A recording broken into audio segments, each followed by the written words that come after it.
are in listen-only mode.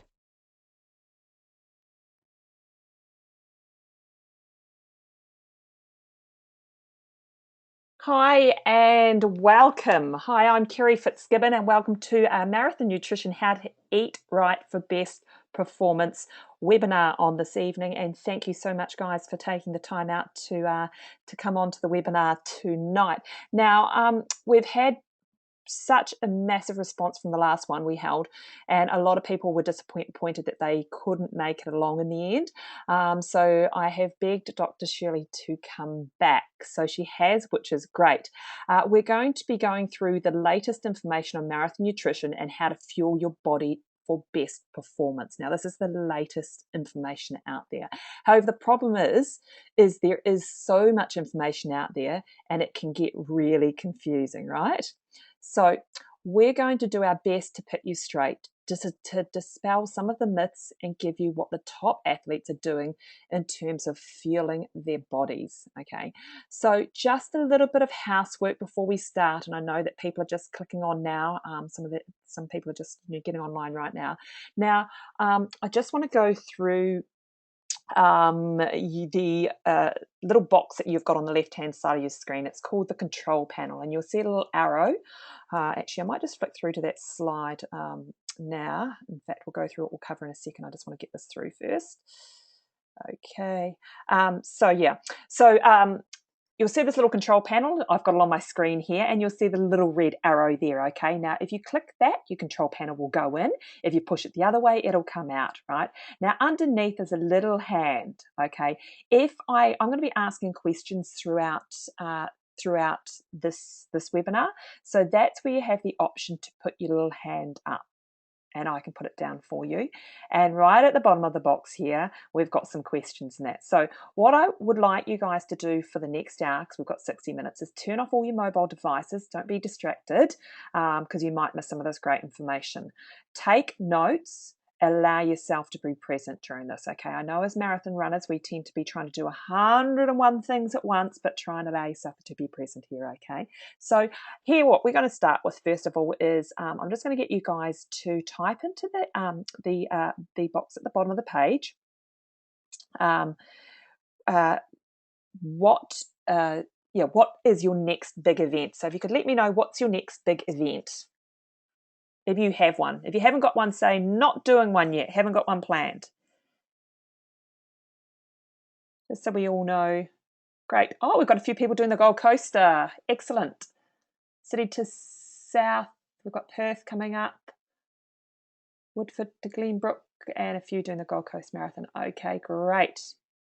Excellent. Okay, mine's the Gold Coast as well, actually. Okay, so, and if just so that you guys know where that hands up facility is, could everyone put your hand up if you have run a marathon before? There's a few that probably haven't.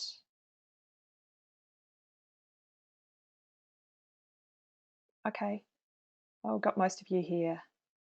Okay, cool. Right. Okay, before I introduce Dr. Shirley, I just want to give you guys the heads up about how this is going to work tonight. I'm going to speak with a Kiwi accent. I can't help that. And I may talk a little bit fast when I get excited. So all you have to do is think fast, okay? And also, Dr. Shirley, she's born in Ireland and has lived in UK for a few years, so she's also going to sound a little bit funny as well. So as long as you guys can get past our accents, you're going to get some really, really fantastic information tonight. I'm going to encourage interaction with you guys. So if you can please interact with us, ask questions, type question in the question box, put your hands up when we want you to put your hands up and things like that. That's so that we know we're heading in the right direction for you guys, so we can tailor our content to suit you, and so we know we're on the right track. Now, I just want to know before I get started as well, who here would love to have a copy of the slides after this webinar? Put your hands up if you'd like a copy.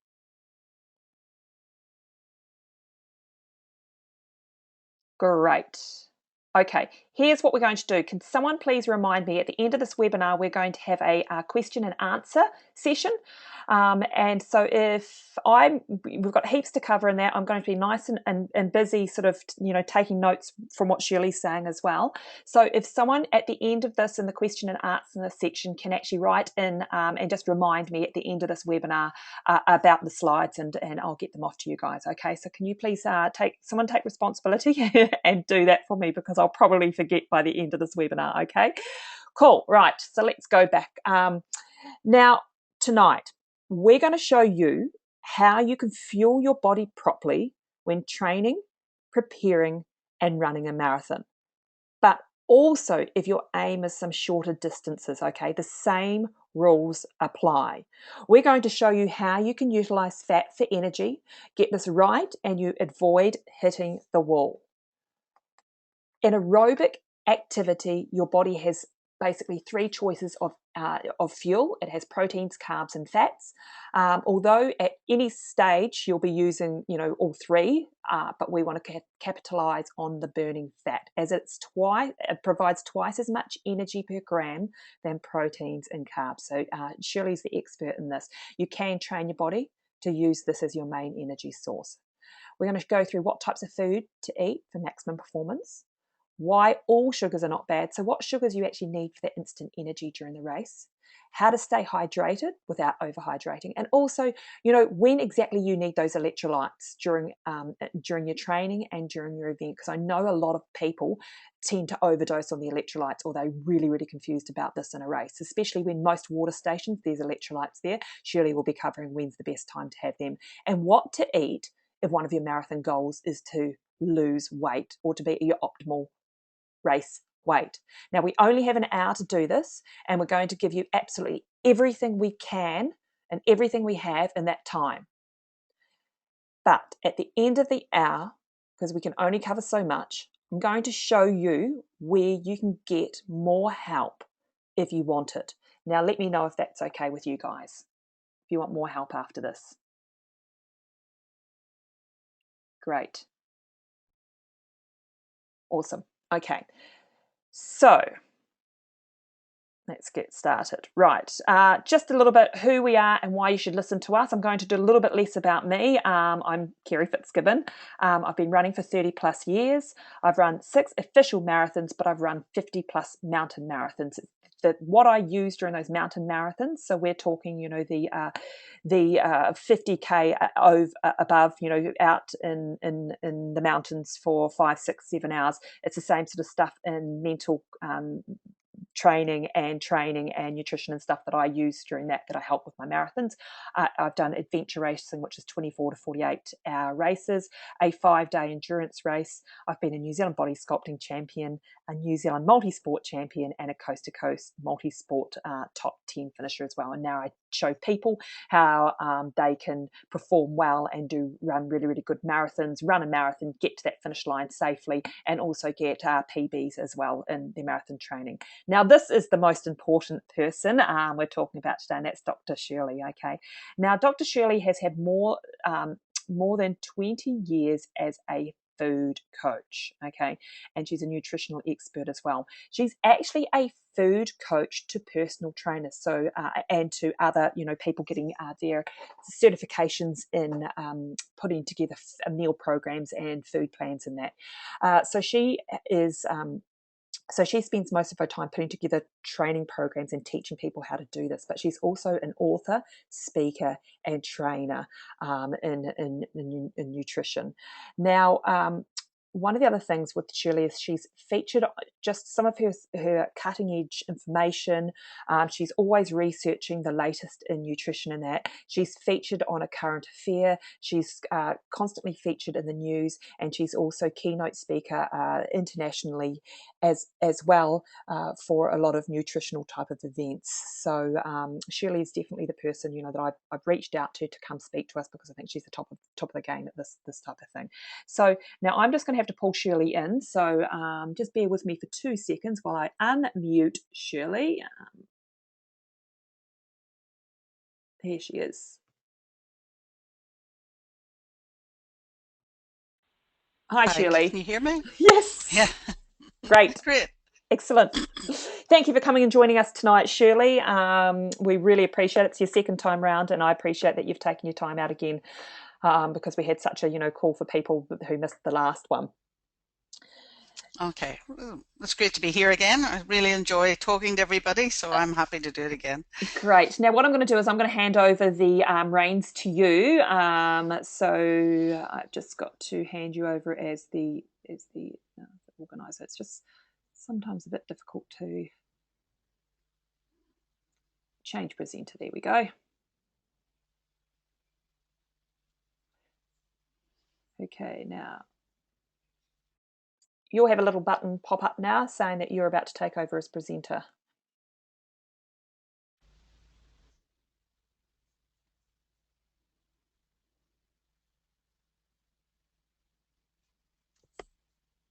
Did that show up, Shirley?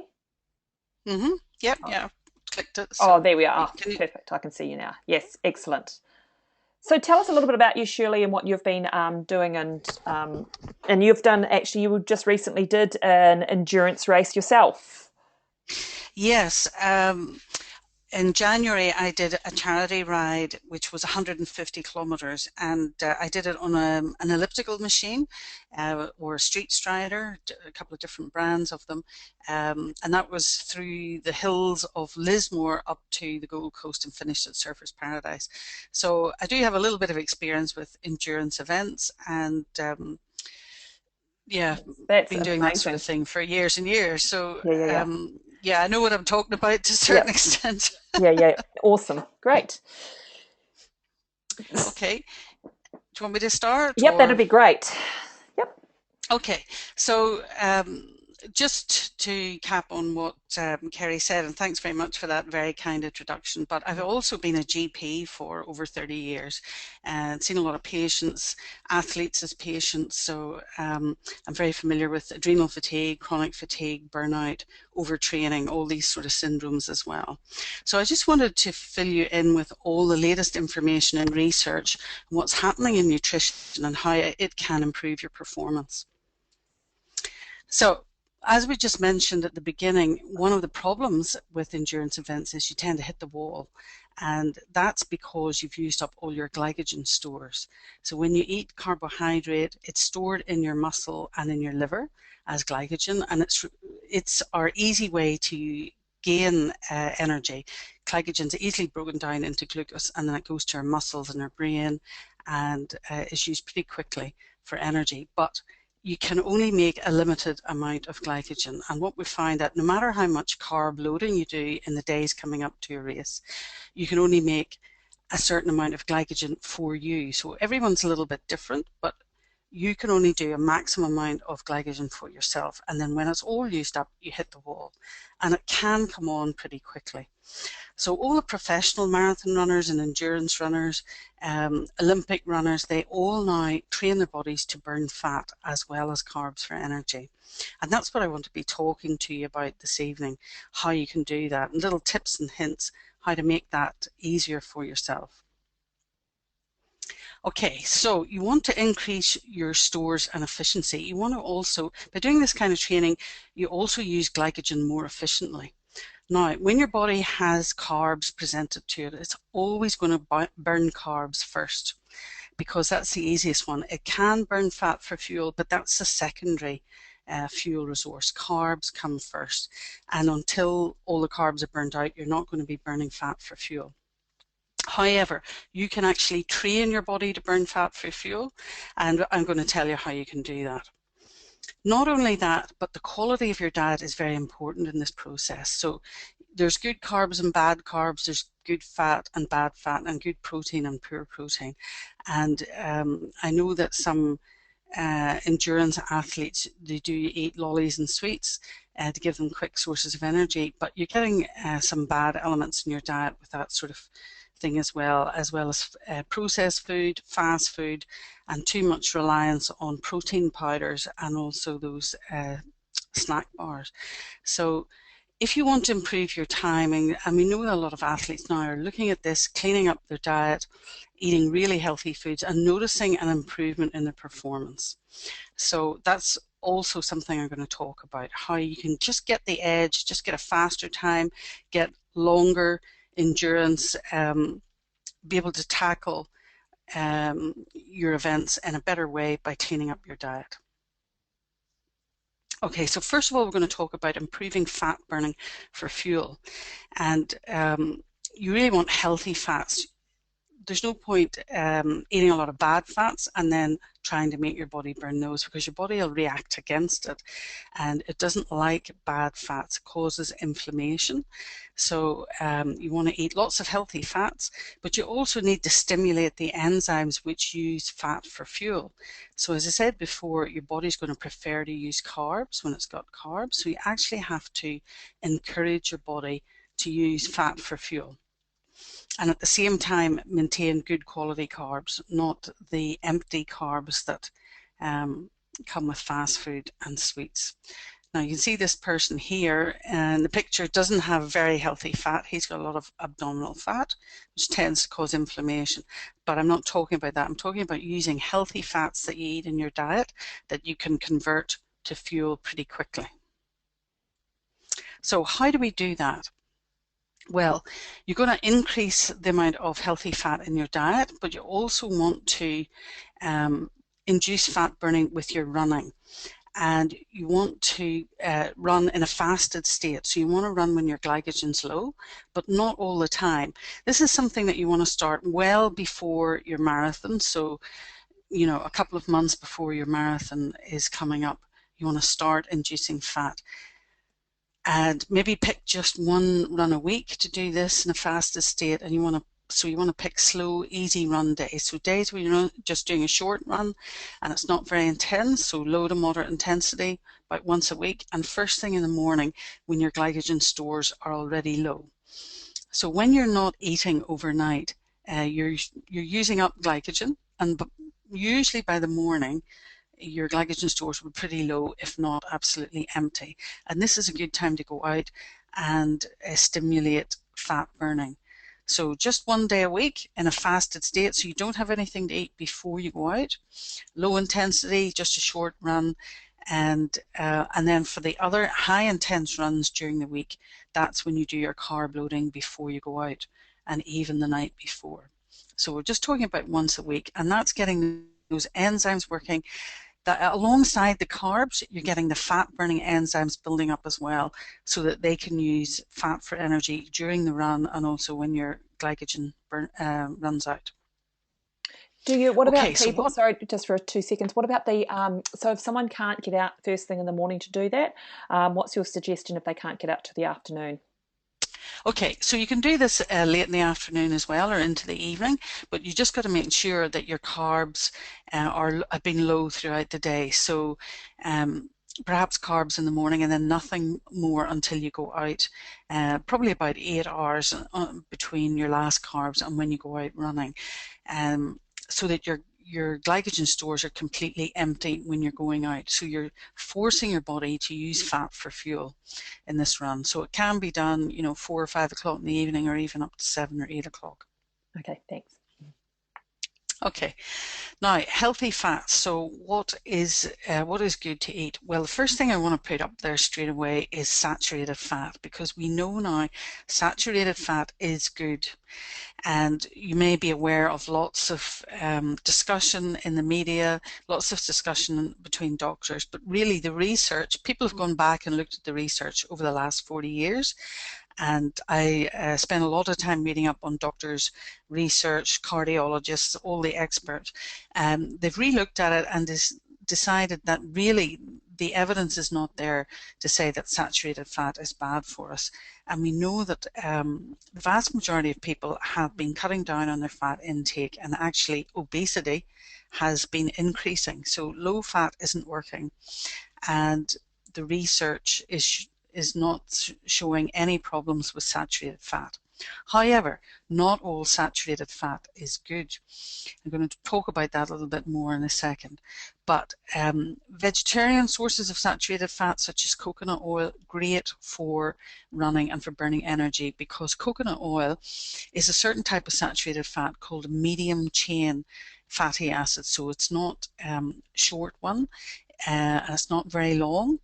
It's in the middle, and so it's easily absorbed and it's used straight away for energy. And it's very similar to butter. So organic butter or ghee, which is clarified butter, again, great sources of healthy fats, but you've got to eat the healthy versions of them. It's got to be organic butter from grass-fed cows, and it's got to be virgin, cold-pressed organic coconut oil. So I've seen some versions of coconut oil where they've used heat to process it or chemicals, and that is not good because that produces some trans fats, which everybody knows are bad for us. So quality is key when you're looking at any of the foods, particularly with fats. Really important to get good quality. Spend a couple of extra dollars getting the organic versions, and particularly with oils, cold pressed, because heat destroys protein and destroys the good nature of fats. So we want cold press where no heat or chemicals are involved. Now, other healthy oils include olive oil, which is great for using on salads. It's not great for cooking. You shouldn't use olive oil on its own for cooking, but you could mix it with a little bit of butter or coconut oil, because the liquid oils like the olive oil and the nut oils, they have a low smoke point, which means when you heat them, it changes them and they're not so healthy for you. So you want to keep those for your salads and dressings, and just dipping into the olive oil. Then the nut oils like walnut oil, macadamia nut oil, avocado oil are all great for using on salads and using as spreads. Avocados themselves are full of healthy oils, omega-6s, as well as nuts. Again, with nuts, you want them raw and organic, so not roasted and not salted if possible. So as nature intended, raw organic nuts and seeds. And then, of course, you want to supplement with omega-3. So if you're eating lots of salmon, that's good. I wouldn't advise you to eat too much tuna, because we know now that tuna is quite contaminated with mercury. And I know that a lot of fitness people rely on tuna, particularly at lunchtime, little tins of tuna, but really you shouldn't be having tuna more than once or twice a week. So salmon is great. Wild salmon is even better if you can get it, but if you can't, farm salmon is better than nothing. But you should also be taking some flaxseed and krill supplements. I know lots of people say to me, patients, when I ask them, are you taking fish oil, they say, well, it's in the cupboard. And it's not going to do any good if it's in the cupboard. You've actually got to take it. So get out those fish oil or krill supplements or the flaxseed and start taking them every day, because that can really cut down on your inflammation. Now, what are the bad fats that you want to get rid of? Well, we know that trans fats are really bad for us. There's no doubt about that. You get more heart disease and more inflammation with trans fats. And inflammation is the enemy of athletes, in particular endurance runners. We want to minimize any inflammation you have in your body. So trans fats are put into things like non-dairy creamers, so those little tubs that you get of non-dairy creamers are full of trans fats, and also baked goods, so pies, sausage rolls, anything that can be kept for a long time on the supermarket shelf will have trans fats in it, because they don't break down. They're not a natural food that occurs in nature very much, so bacteria don't eat it, so it doesn't go bad. Salad dressing. So salad dressings now I think are absolutely revolting. If you buy any of those bottled salad dressings, they just don't taste right, and that's because they're using a lot of processed oils in them, and cheap oils like cottonseed oil and canola, and it really affects the flavour. You can't beat something like cold pressed olive oil for salad dressing. So throw out those jars and bottles at home and just drizzle on some really nice organic cold pressed olive oil on your salads, not these bottle dressings. Now, animal fat can be good or bad. As you said before, saturated fat isn't the problem, but the animals are not cared for particularly well, particularly beef, where they're fed grain, they're kept in smallish areas, not exercising particularly, and so that the fat on those kind of animals is going to be holding toxins from the pesticides and fertilizers that are in the grain, and also the growth hormones and antibiotics that are widely used in animal feeds to bulk them up and make them fat, because meat is sold by weight. So it's in the farmer's interest to make them as heavy and as fat as possible. But it's not necessarily good for us. All mammals store toxins in their fat, as we do. And so when an animal is not very healthy and is getting toxic residues from pesticides and fertilizer, and also things like growth hormones, it's going to store them in its fat store. So when you eat that kind of animal fat, that's what you're eating. You're eating the animal's toxic fat stores. So no wonder it makes you unhealthy.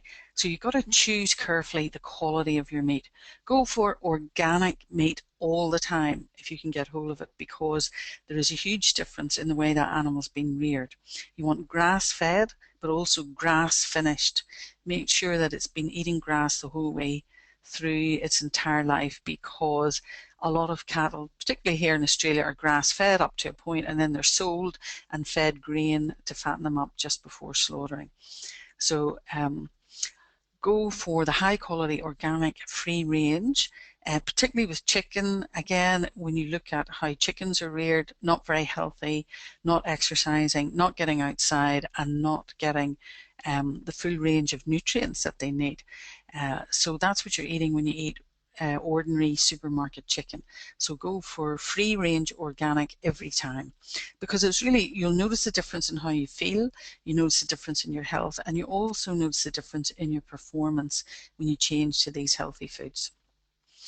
And it's also, So I guess, the same with eggs as well. I think we mentioned in the last yes, one, you free range as opposed to caged eggs. It's still, the free range is obviously the better yes. ones.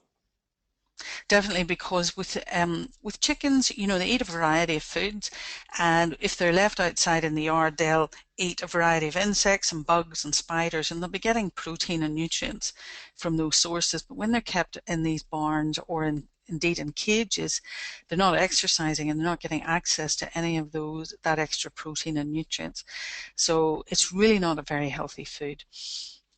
So with eggs, again, you want organic, you want free range, you want your eggs to come from a really healthy animal, and also you want to make sure there's no dye in it, because a lot of them have yellow dye added to increase the yellow color of the yolk. So I'd rather not have that. I'd rather go for an egg as nature intended it, because you're going to get lots of protein and good quality fats from that egg. So I don't need to tell people about processed foods. Processed foods are generally empty calories. They fill you up. They give you lots of salt and sugar, but they don't actually give you very much in the way of nutrients. That's why we call them empty calories. They also have a lot of trans fats in them, which keep them from going off, and they'll also have preservatives and other food additives, which then you're concentrating in your body. And basically, if anything has got a shelf life of 6 months or a year in the supermarket, you can bet your bottom dollar it's going to be full of preservatives, because most things go off pretty quickly if they're natural. And the fact that you've got so many packets and jars of things in the supermarket indicates there's a lot of preservatives around, a lot of artificial chemicals being used. And there's over 2,000 chemicals now being used in our food, as well as cheap wheat, soy and corn, which can be added to all of these processed foods. And that's really what you're paying your money for, is these cheap government subsidized foods, and not actually the picture on the packet. So finally, you've got to be aware of processed seed oil. So when you're cooking, if you're using oil for cooking, don't use canola or the vegetable cooking oils like sunflower and safflower, because the way they're processed with chemicals means that they're very inflammatory. They have a lot of inflammatory omega-6 in them and trans fats. So you want to stay away from those. And also margarines. If you're going to use a spread, you want avocado or organic butter or coconut oil, as we talked about before. So just doing those things alone, just getting rid of the bad fats and introducing the good fats will make a huge difference to how you feel. Now, I just want to mention that running itself is very inflammatory. We know from the research that people who run a lot of marathons have a constant amount of inflammation going on in their body, and that causes scarring eventually. Scarring in the heart, scarring in the muscles. So when we look at people, you know, in their 60s and 70s who've been running for 20 or 30 years, we can see that there's inflammation there. Mm. So you can reduce that inflammation by eating the right foods and reduce that process. So you're going to get less scarring in the long term. You're going to be able to keep your running up for longer and keep your performance up for longer if you eat the right fuel and don't let this inflammation run away with you because of your running. Because I know a lot of people actually, you know, and some of them might be on the call now, and I'm included. We run a few back-to-back marathons. So, you know, sure, you might train up for 12 to 20 weeks for one, and then once you're in peak, you know, I've been known to do a marathon back-to-back. So, in fact, 2 days in a row. Oh, wow. So I'm well, that's very impressive. But yeah, you get a lot of inflammatory chemicals being released during the running and for a few days afterwards. So if your body's in tip-top form and your liver's working really well to detoxify and get rid of those inflammatory chemicals, that's great. But if you're eating a lot of rubbish food, that's adding to the inflammation. So it's going to make it harder to keep that sort of performance up. You know, and I see a lot of triathletes and other endurance athletes that, you know, they can keep the good performance going for a number of years and then things start to fall apart. So they get a flu or some sort of other illness and then they end up with chronic fatigue. And so I don't want people to get to that stage. You know, if you can head some of that stuff off by eating really well throughout your running career, so that you avoid the chronic fatigue and the adrenal fatigue that is quite common in endurance athletes. And also when you're eating bad foods and causing a lot of inflammation, your immune system either works overtime or it doesn't work very well until you get colds and flu more frequently. So it's really in your interest to look at the food you eat as, you know, the building blocks for your immune system and for your muscle performance. Okay, so what are the foods that are going to cause inflammation? Well, wheat, we're seeing wheat more and more causing inflammation and more gluten intolerance. Whether it's a true allergy to wheat, we're not sure. We know that allergies to wheat, so celiac disease occurs in about 100 people and it's often undiagnosed, but we're seeing more and more people who just don't feel they can tolerate wheat as well. Now, the wheat that we eat has changed quite considerably in the last 50 years. It's much higher in gluten than it was before. And again, it's got a lot of pesticides and insecticides and fungicides in it. And you can see here in this grain silo, the grain is stored for quite a while and it's hot and steamy in there and bugs like it and fungus likes it and rats like it. And so they've got to spray the grain to keep all those things at bay. And then that's what's going into the flour and then going into your wheat. And that process might take, you know, up to 6 months before the grain is picked to get to our table as bread. And, you know, by that stage it may have very little in the way of healthy nutrients left. So really you want to minimize your wheat. There's lots of good alternatives out there. There's some gluten-free breads and also there's a lot of gluten-free recipes around where you're not actually using other grains either. And some people find when they cut out the grains in general in their diet that they feel much better. There's much lower inflammation.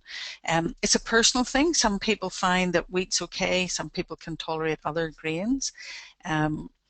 But other people, because of their genetics, really find that, you know, if they cut out all the wheat and the other grains, their performance is so much better. But it's just a question of trial and error, and there's no test that can show whether you've got a problem with grains and wheat in particular. You can usually feel it. Like if I eat bread, I can eat it for a certain amount of time. So let's just say, you know, I haven't eaten it for a while. I could probably have a couple of slices and be okay. But if I ate bread every day for a week, my stomach gets really, really upset. So yeah. I think you can and people get headaches and nausea and depression. Depression is really important, common with wheat intolerance, and also fatigue. And so people, there's often a delay between you eat the bread and you get the symptoms, so a lot of people aren't aware that wheat's the problem.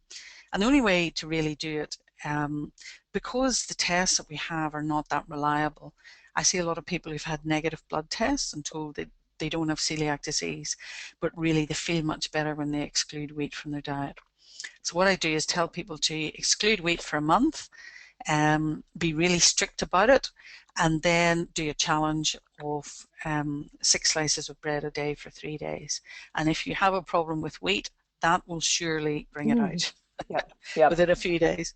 So that's really the best way to show if you've got a problem or not.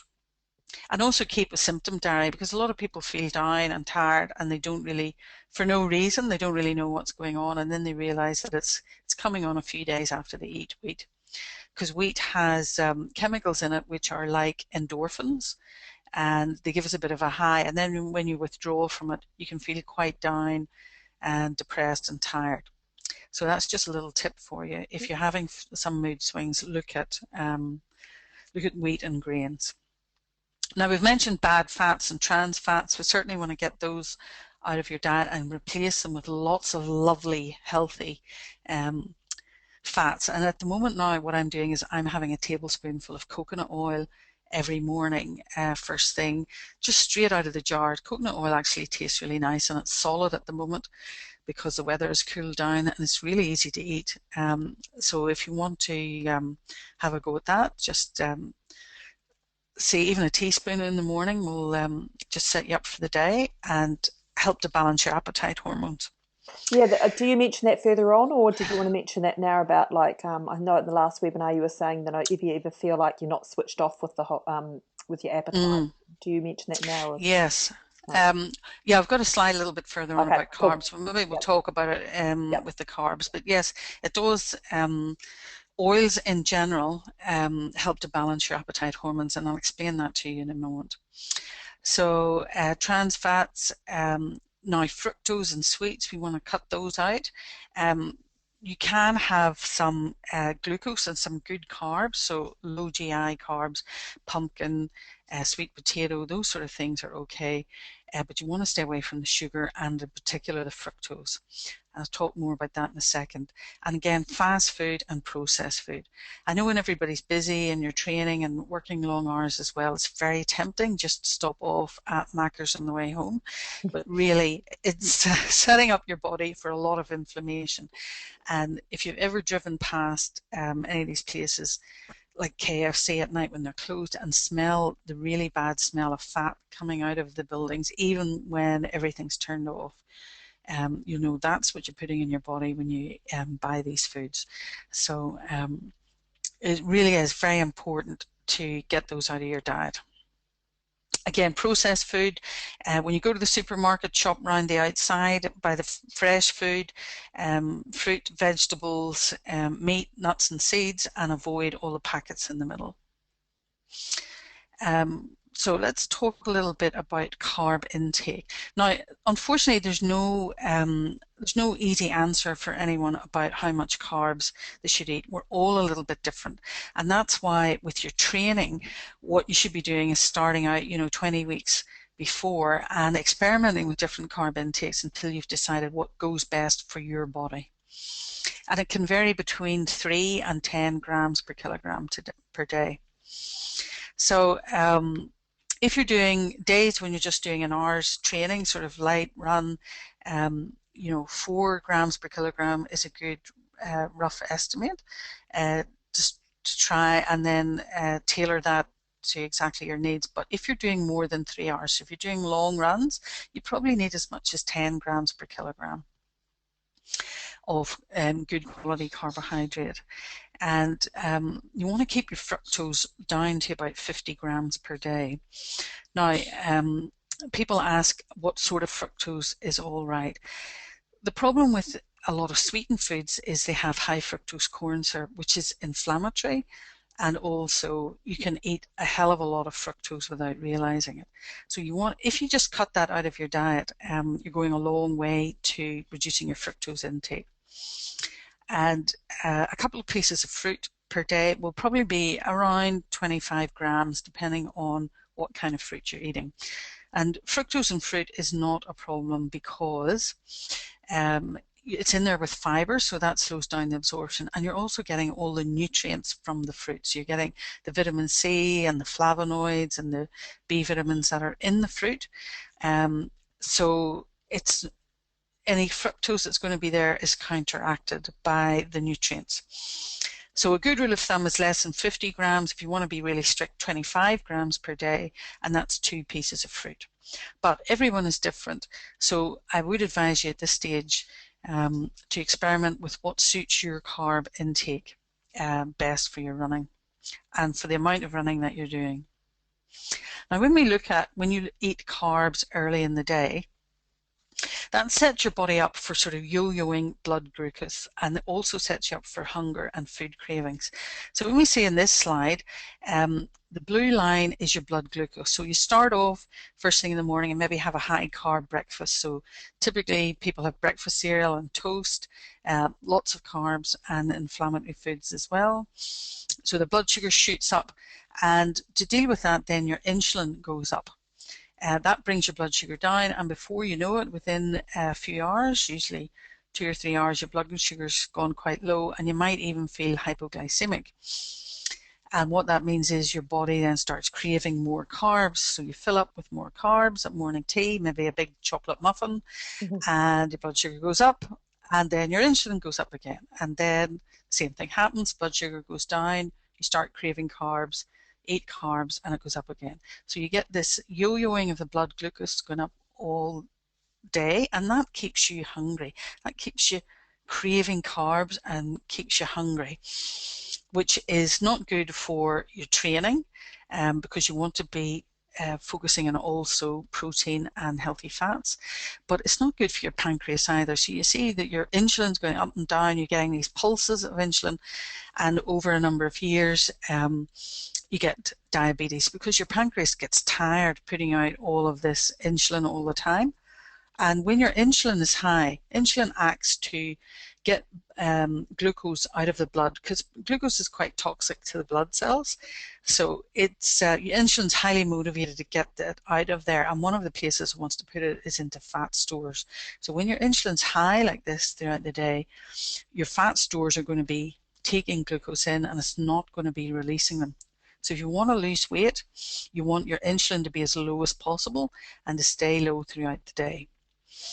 And one of the ways to do that is to reduce your carb intake for a start, but also replace it with healthy fats, because when you're eating healthy oils like coconut oil and avocado and organic butter, it helps increase your leptin. So your leptin is your satiety hormone. It turns off your appetite, and it's made in your fat cells.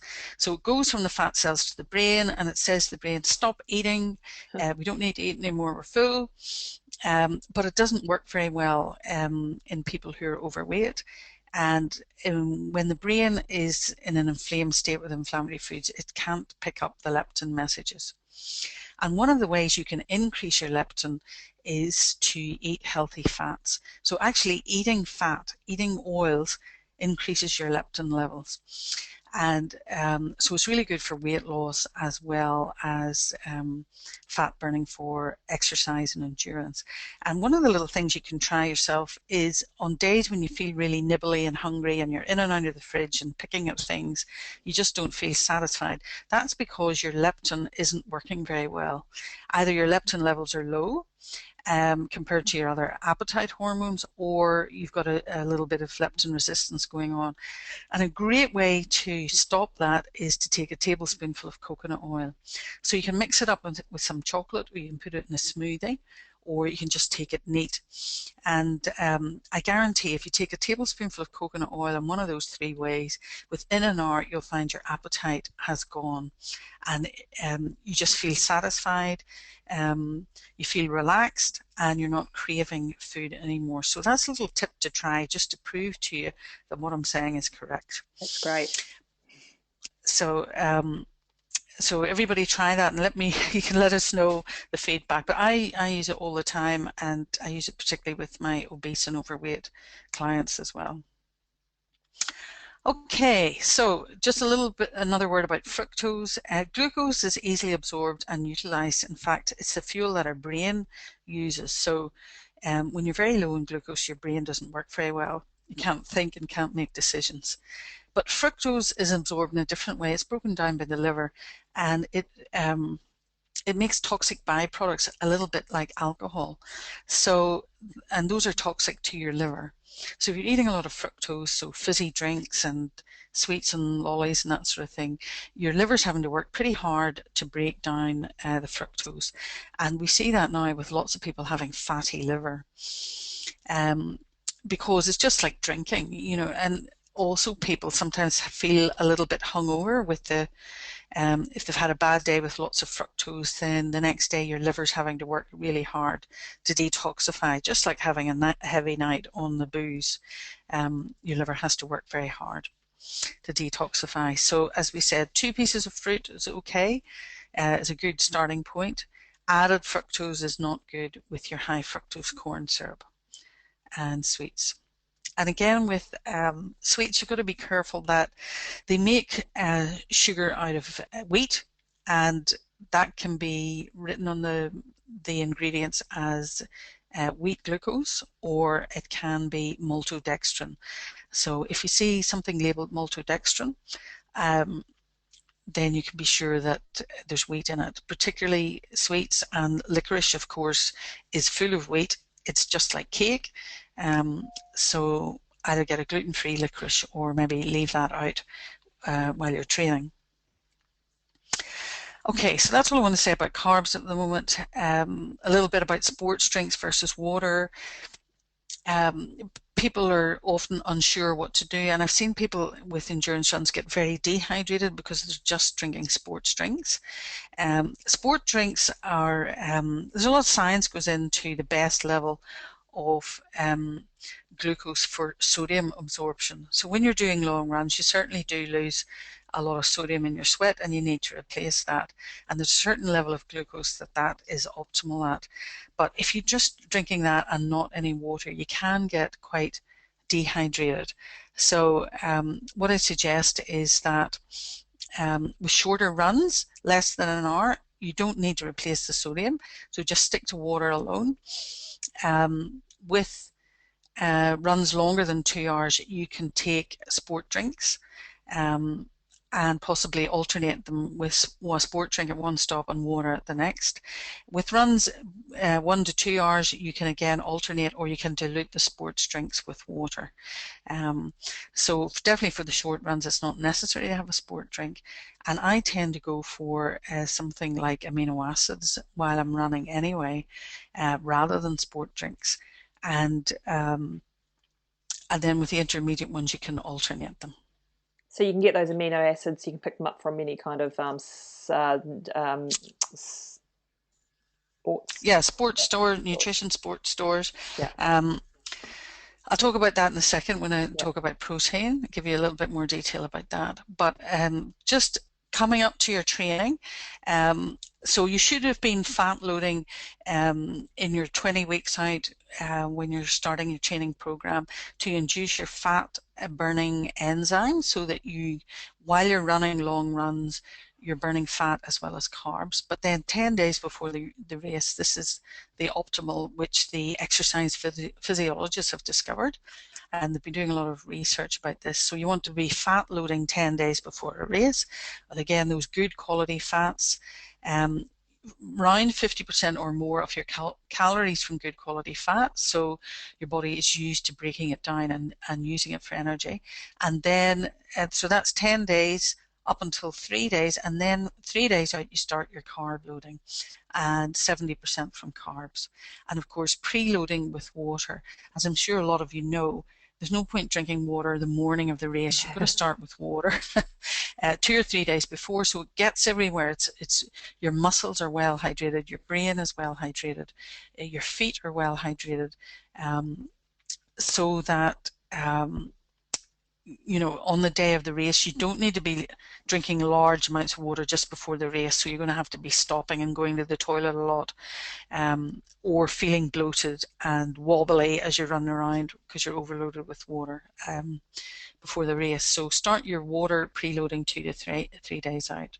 And of course, you should be drinking lots of water all the time in your training program. So making sure that you're preloaded with water the day before big runs during your training weeks, then you're going to get the best performance. So you want, coming up to the day of the race, you want to be in the ideal position where you've done everything in advance. You've run, you know how much carbs you need, you know how much water works best for you, you know how much fats and protein, so that there are no surprises on race day. You've done everything before, you've worked out what's ideal for you, and you're not experimenting with things on your race day. It should all be worked out in advance. It's funny how many people ask me that though. Say, what should we eat on race day? And it's, you know, like a 2 days out from their race. It's like, well, if you haven't eaten it by now, you don't want to be. Yes, you don't want to be trying something new on race day and then finding that it doesn't agree with your body or it doesn't work, and you've wasted your time and money getting ready for it. So you want to be feeling in the race, yeah, I've been here before, I know what this feels like, and I know I've got my optimal things worked out. So then you can just relax and enjoy the race. Mm-hmm. So finally, protein, and again, there's no hard and fast rules. You've got to find out what works for your body. But generally speaking, you know, it's 1 gram per kilogram of body weight just for sedentary people who are not doing much exercise, and then you can go up to 2 to 3 grams per kilogram of body weight when you're doing heavy exercise. But if you're not taking enough protein, you can get overtraining symptoms and fatigue. That can be a sign of protein deficiency or carb deficiency. And what I suggest is if you are feeling overtraining symptoms, so fatigue and poor recovery times, then increase your protein to see how that improves your tolerance for exercise and your recovery time. Make a note of what you've been doing so that you know how much protein you're taking in. And if that still isn't working, then increase your carb intake. I wouldn't advise increasing both together because then you don't know what was working and what wasn't. Just do one at a time.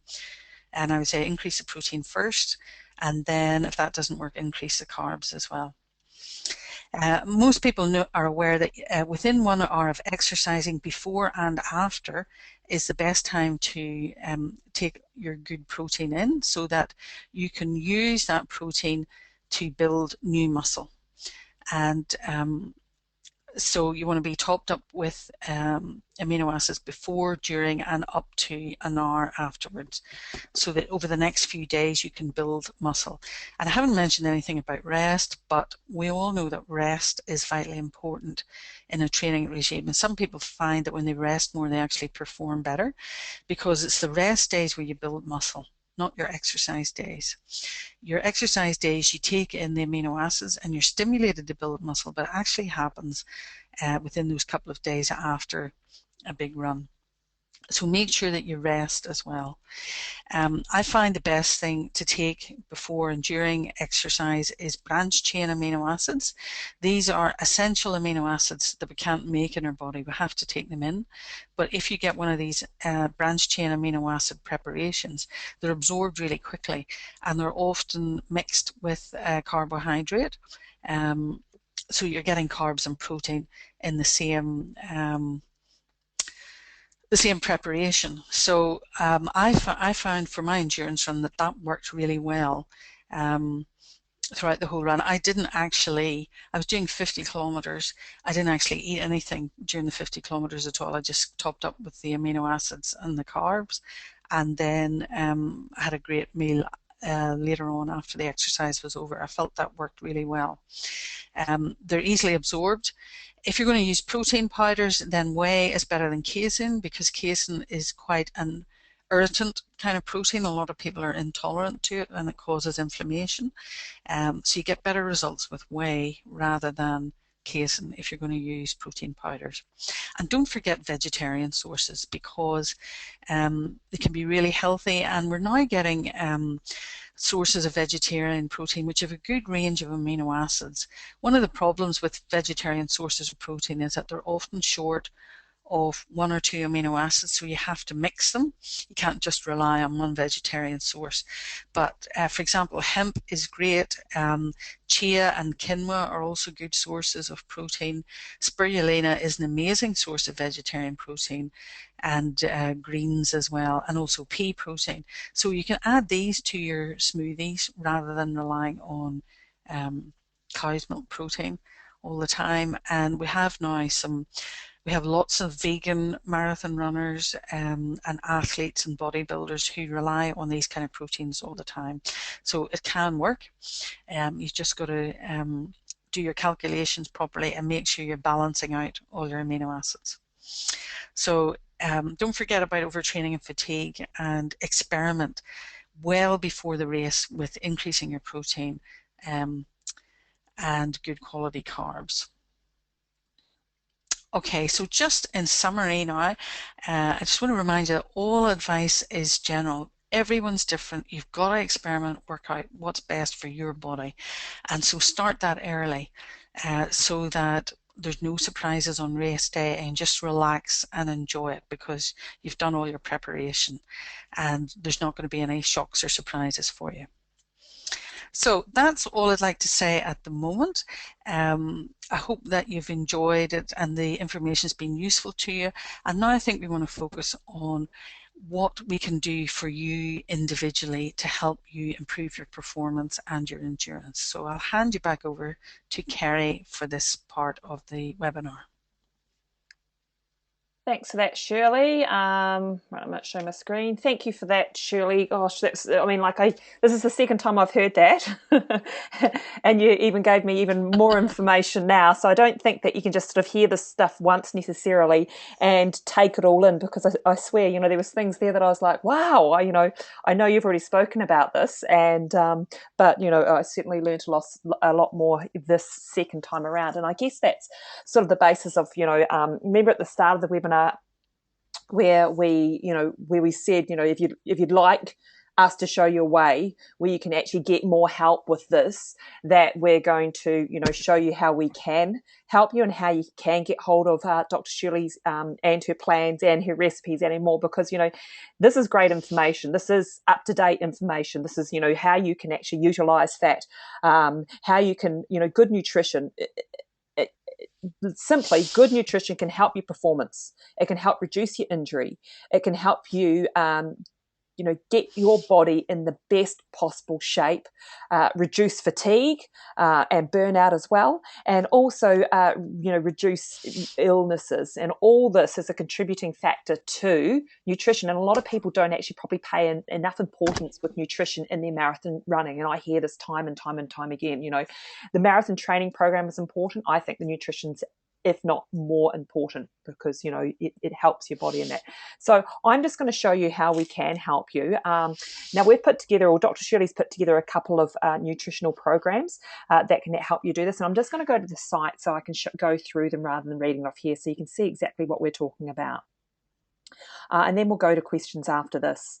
Okay, so now what we've got is we've got 2 nutritional marathon programs. One sort of like a kickstart. It's a 12-week kickstart nutritional marathon program. So it's designed to get your body into shape for your marathon or event. It's a 12-week program. It'll focus you on helping you, if you need to lose those few extra pounds, it shows, it'll be going through that, teaching your body to metabolize fat first, all the while without risking your marathon results. So if you want a leaner, fitter, more fighting fit body to get you through your training, then this program is for you. So it's a nice little kickstart introduction. We take the guesswork out of what you need to eat for best performance. Because Shirley, I was listening to you then and I was thinking, this is absolutely great. This information's great. Where do I start? What do I do? What do I have for breakfast? What should I have for lunch? And what should I be eating before I race? And that, it's good to know that we need to carb, certain carbs, we need certain fats and that. But I personally like the idea of having the guesswork taken out. So this program is designed, was designed by, Dr. Shirley. And here's what you get with this program. You get a 12-week Kickstart Marathon Nutrition program. So it has meal plans including breakfast, lunch, dinner, snacks, and pre-workouts and post-workouts. Really, like I said, it takes the guesswork out of your eating. The last thing I know I want when I'm busy training, I'm busy doing work, I'm busy trying to raise children as well and keep them alive, is to try and think about exactly what I need to eat for breakfast and what I need to eat for lunch and whatever else. So it's much easier for me to have a plan just so that I can perform at my best. Specific meal plans to help you for taper and for lead up to the event as well. So you know how Dr. Shirley was talking about, okay, 10 days out, you start, fat loading, a few days out, you start carb loading and that. Well, this actually puts together a plan that helps you to be able to do that. So pre-race and race nutritional preparation. So you're actually race ready for the day. Also, it comes with a shopping list. So you know exactly what you need to buy to prepare for your meals. And she's got some absolutely really yummy recipes that you can make, quite quickly in that. And we didn't actually go into your chocolate recipe today, but we might do that because someone's probably going to ask a question about them. But Shirley's got some fantastic bliss ball chocolate type of recipes as well. So we'll also put together monthly webinars as well to just keep you up to date with the changes. And I also have access to a closed marathon Facebook group. So, I know running a marathon can be, you feel like you're alone sometimes. I definitely know that I feel like I'm alone sometimes. So we get together, and I get together on my Facebook page, but this is a closed group where you can ask a lot more personal questions, where you can help support each other and help each other on this journey. And if someone comes up with, a different type of recipe or a different type of way of making things, you can share all that there. Also, any recipes that, Dr. Shirley comes up with and that we can share on there as well. So I'm also throwing in a bonus for the first 10 people on this one, where you'll get a call with me as well, so I can go over your marathon goals and go over your plan of attack for your marathon to help you either get your personal best or to help you run your first marathon or whatever it may be. So we'll discuss that. Now, one of the feedback we had last time is we've got 2 lots of payment here. So we've only got a one-off payment, and it's only $390 for a one-off payment for this 12-week program and everything that you get in the recipes and everything like that, right? Just to give you an idea of how it works. You go to the Buy Now button and you'll click on that. It'll take you through to PayPal to process your payment, and you will then be redirected to a form to fill in your details to register for this program. So please fill out the form. Don't forget that step, and then check your email after this, because you'll receive a request to confirm. It might be in your spam folder, so please check in there as well, and then agree to that, and then we can set everything up for you, including your one-on-one consultation with me. But I've also, because we had feedback saying, some people saying that they couldn't do the one-off payment, I want to be able to make this, and Dr. Shirley wants to be able to make this available to everyone. We know this type of this program works. We know that you'll get a way better, you'll improve your performance, you'll get your body in the best possible shape, you'll reduce your injury and stuff as well. So if you can't do the one-off payment, we'd also like to offer 3 split payments. So that's of $149. So you've got 2 options here. You can either do one-off payment of $390, or you can do 3 split payments of $149. So that's the Kickstart 12-week program. Okay, but we've also got another option, which is your personalized nutrition program. And this is the one that you can do if you just need, a 4-week program right up to a 20-week program to get you kick-started, okay? This is more personalized. It's a little bit more hands-on. So Dr. Shirley can only take a small number of people for this particular personalized nutrition program. It won't necessarily be for everyone, this particular one, but this program is designed to get your body in the best possible shape again. It will focus on your specific marathon goals. So more towards whether it's getting a better time, losing those few extra pounds, or not wanting to lose weight if you're already lean. So if you don't want to lose any weight, then we design around that. So this program will make sure you are in peak condition to metabolize fat first. It's personally tailored to you and your situation. So it's a little bit more hands-on. We designed the program specifically around your marathon training program. So exactly what you need to eat on the days you're doing the most so you don't end up depleted. We take all the guesswork out of what you need to eat for best performance so you can concentrate on your training. This program is, like I said, it's tailored for you and will be designed by Shirley. And so here's what you get. You'll get the marathon nutrition designed for the length of time that fits in with your training program. So, I know that some people last time said, listen, we're only 4 weeks out. Well, of course it's probably, it's not optimal, but we can still certainly do something, for 4 weeks out. So that'd be 1 month, but preferable, you'd probably want to be doing the 20-week program by the sounds of things. So it will be meal plans for breakfast, lunch, dinner, snacks, pre-workout, post-workout to take the guesswork out of your eating again. Specific meal plans for the taper and the lead up to your event. So there's pre-race, race nutrition preparation. So again, you're ready for race day. Again, there's a shopping list so you know exactly what to buy. Also great easy to prepare recipes in there as well. And you also get monthly one-on-one calls to discuss your progress and check up and adjust as necessary. That will either be with myself or Shirley, depending on where you're at and what you're doing, and that throughout the personalised nutrition program. And you also get, if we're outside your monthly call, you also get 4 lifeline calls if it's a 20-week program. If you decide to do personalised nutrition program for 20 weeks, you get 4 lifeline calls throughout the program. That's for those emergencies when you just need a little bit more advice in a rush, or and it might not just be about nutrition. It might actually just be about some of your training or something that's happening in your training program or your marathon training, or you might not be motivated or whatever else, and I can certainly get on a call with you and help you there. I've been helping a whole heap of people.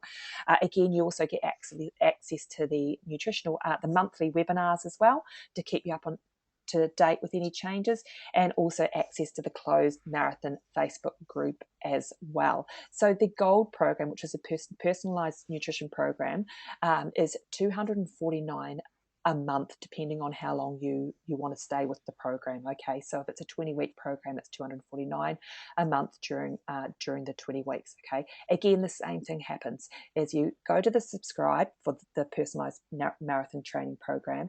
You subscribe, and it'll take you to PayPal. Even if you don't have a PayPal account, you can still go through that payment processor, and then you'll be sent out an email, and the email you'll need to confirm, and then you'll be sent out a time to book your call and a questionnaire to fill out so that we can get you started on your personalized nutrition program. Now, the great thing with both these programs, so we've got the Kickstart program for you guys, for anyone that wants, the 12-week Kickstart. It's either one-off payment of $390 or the 3 split payments of $149, or the gold personalized nutrition program. Now, what we're going to do is we're going to give you the sample of the program for 2 weeks once you sign up. If after those 2 weeks you're not happy with the program, then we will give you your money back. We guarantee that that if you are not happy, we believe you will be. I mean, I think it's an absolutely fantastic nutrition program. But we guarantee that if you aren't satisfied, we don't want to take your money in that. So we will give you your money back. So it's really absolutely no risk to you. So that's pretty much it. I'm going to post the link into the chat box here, and we're going to open it up for questions now. This way, I'm just going to type it in here and send to all. So if you guys want to take advantage of that, it's in the chat box now. Like I said, especially with the personalised nutrition program, Shirley can only take a handful of these because it's quite labour intensive. With the 12-week marathon program, the first 10 people that take us up on that offer will get a bonus personalised call with me to discuss your marathon goals, and we'll go through some of that. Now, who has got some questions? Let's see. Okay, we've got a hand up here, so we've got a question coming.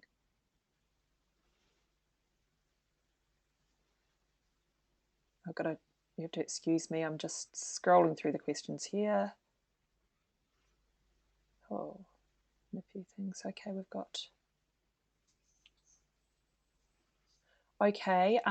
got what is your opinion of gels? Shirley, did you want to answer that one? Or sports gels? Yeah. Okay, sports gels. So they can be really useful, but you've got to, again, you want to make sure that in advance of the race day, you know how many gels you're going to need and at what point in the race you're going to be wanting them, rather than just making it guesswork on the day of the race. You don't want to be taking too many of them and not replacing your water. So yeah, they're good, but you know, you've got to have it well planned in advance at what point you want them. So I personally use gels during a race, and I know there's some people that can't tolerate them and don't do it. But again, exactly like you were saying, if you are going to be using gels, you certainly need to train your body to be able to digest them or to be able to handle them. I know people that have had started gels on the day of the race, and they end up with really upset stomachs. One of the other things that I do notice is, and especially kind of at the Gold Coast Marathon, the first year that I did it, is that I was used to and I can't even remember the brand now, but I was used to one type of gel, and I took some of them along. And then, of course, they've got a sponsor there, and they have gels at some of their stations towards the end that they hand out, which, you know, and I believe it's at around about the 30k mark, because that's where you're more than likely, if you haven't got your marathon nutrition sorted out previously, or you haven't got your marathon plan sorted out previously, this is where you're going to be more likely to hit the wall. And I see it time and time again. I don't hit the wall because I have both sorted out, but if you don't, and that's where you know, I think actually quite a few of the marathons at the 30k or thereabouts mark, where most people would hit the wall, they hand out the gels. If it's a brand of gels that you are not used to taking, then you might want to be a bit cautious about it, I would say.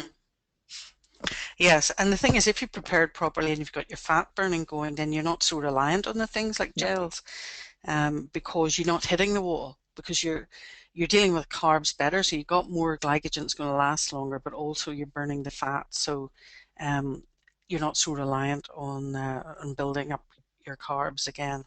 Yeah. Now, there's other options as well, and that's what you were talking about in the last webinar. Is, you know, the likes of taking, you know, maybe trying some natural type of recipes like your bliss balls and things like that. Yeah. Yeah, I think that's better. You know, with a lot of these gels and things, there's a lot of preservatives in them as well, which you might react to, and the colorings. I mean, some of them are pretty garish. So what you want is you know, something like bliss balls, something that you can carry around with you perhaps, or have before the race starts, which is natural food and healthy and organic, so it's not putting an added burden on your body with all the you know, added chemicals that you get in these artificial foods. Yep. So I've got someone ask here, amino acids. Did you want to elaborate on that, Debbie? What you mean by amino acids? Is there a question in there, or is it, what is your opinion on amino acids? Oh, sorry, we did have okay, amino acids. I didn't quite understand when to take them. Was it before, during, and after? Yes, before, during, and after. So you can start like an hour before the race with your amino acid solution or protein powder, whichever you feel most comfortable with. I mean, the amino acids work for me, but some people prefer to have, you know, whey protein or pea protein, whatever. I just find the amino acid preparations are absorbed really quickly. But before the race, during, and after. After is really important, so that you build up the amino acids and the protein that you've used up during the exercise, and you're also using that new protein you're taking in to build new muscle. Great, thanks for that. Have we got any more questions there? No, I think someone was actually meant to remind me about the slides too.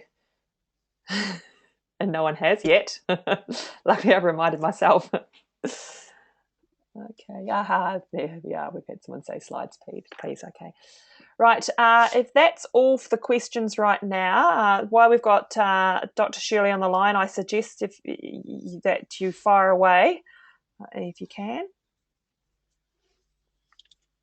Otherwise, we'll. Thank you very much for that, Dr. Shirley. I mean, like I said, it was you. I even got more information, that I missed last time in this webinar. And I'm certainly, understanding it a lot more because, I mean, the old way, when I was training for my endurance races, a few years ago, I mean, it was all about the carbs and carbing up and fat free and more carbs, And actually, one of the questions I do have, and I guess it's not really relevant if you have, been eating the right nutrition and you build up to and taught your body how to utilize fat for energy and that, but I know that some people do take lollies or sweets with them in a race, and in that last 10Ks and that they tend to can chuck a sweet in their mouth to sort of get them through. What's your take on that? Well, the thing about sweets is they're very convenient, so I wouldn't say to people don't take them because it's awkward to carry real food around with you. Real food is crumbly and can get damaged. So provided that you're eating, healthy food 90% of the time or 95% of the time, I think it's all right occasionally to have lollies. So if that works for you in the last 10Ks of the race, then it's probably no worse than any of the gels. Realistically, it's probably very similar ingredients. So yeah, if that works for you, then go for it. But generally speaking, during your training and in your everyday life, if you eat really healthy, then you can get away with lollies during a race just out of pure convenience. Yeah, because I know that some people take well, myself included in past races and things, but have taken the lolly before the gel kicks in. Kind of, there's a slight lag in that. But I mean, I guess again, if your body's, and that's only purely because I hadn't in the past taught my body to utilize the fat storages. I was doing everything completely wrong. So I mean, the whole better way. And I'm noticing in my training now it's just a lot better now that it's a cleaner diet, I guess.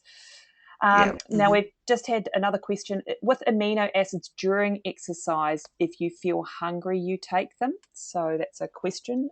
Not necessarily. It's not so much for hunger, it's just to replace amino acids while you're exercising.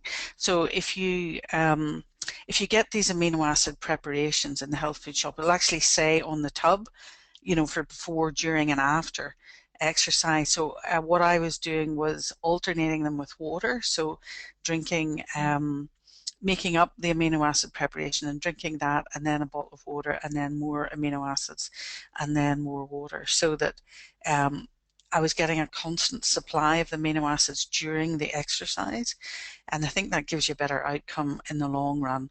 And then after, straight after the exercise, to keep that going. The other thing I found very useful was Epsom salt baths afterwards. So that can, you absorb a lot through your skin, which is why the gels work. But replenishing your magnesium, after a race is really important because you burn that up a lot. And a really easy way to get magnesium into you is in a bath, Epsom salt bath. So, sorry, to get back to your question, yes, amino acid preparation during the race. So instead of a sport drink, I find that was more useful. But again, you want to experiment and find what's best for you, and works best for you and gives you the best performance. It's interesting you mentioned the magnesium thing, because one of the next questions here was I've heard magnesium as a recommended preventative for cramps and magnesia loading prior to the race.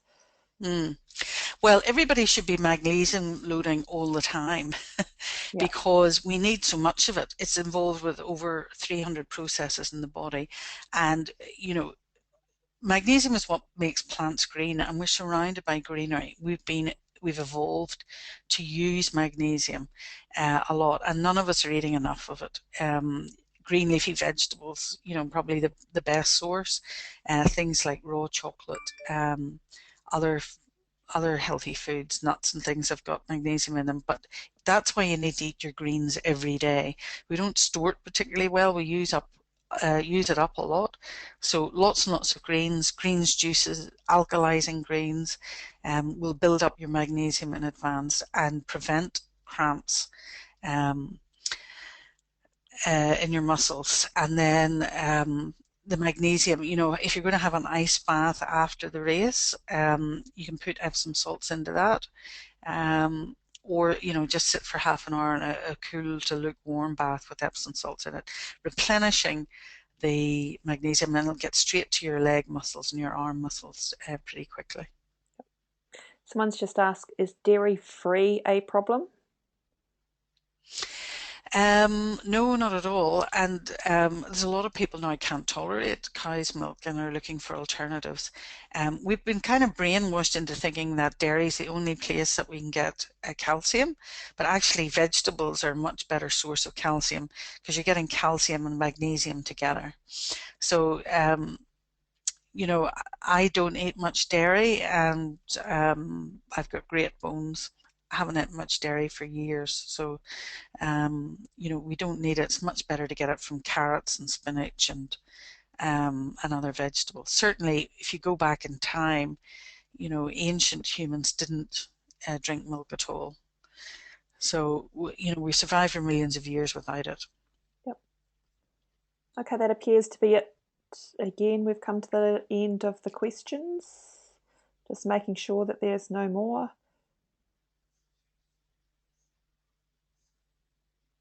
No, unless they're a bit slow at typing. Which happened before. It's like there was no more, and then 3 or 4 of you guys started typing in questions,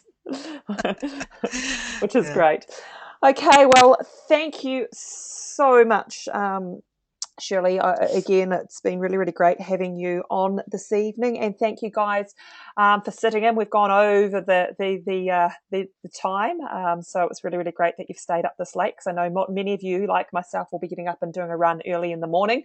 So best to get yourselves off to bed. And like I said, if you want to take advantage of Dr. Shirley's programs here, and the 12-week Kickstart Marathon Nutrition Program or the Personalised Nutrition Program, I will send you out the links anyway, and I'll send you out the slides. But here I've just put the link into the chat, and I'll make sure that I'll get the slides to all of you guys as well. And thank you very much, and enjoy the rest of your evening.